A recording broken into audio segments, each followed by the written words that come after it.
Do you want to extract attachments from your email profile? Looking for a professional solution to extract email attachments? If yes, download Mac Uncle Email Extractor software.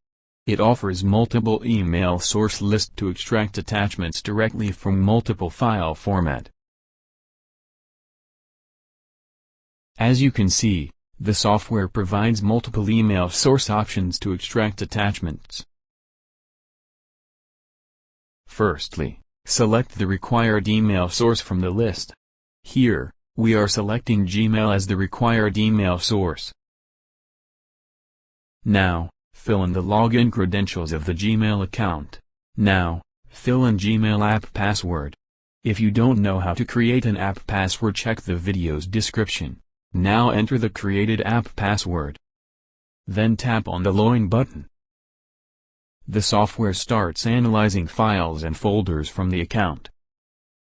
Now, the user can check all the mailboxes from the account. Please check the required mailbox to extract attachments. After that, go to the Browse button and specify a location on your system to get the resultant files. Now, in the Filter Option tab, there are many modes to extract attachments. But, firstly, mark the checkbox of the Use filter for attachment extraction. Users can select the required filter for attachment extraction, such as from, to, subject, size, date range, attachment with extensions such as PDF, Doc, and XLS. You can also type the file extension, and last is the attachment size. Now, go back to the Start Extraction window. Hit the Start Extraction button to start the process extract attachment. The software commences the process of extracting attachments from the Gmail account.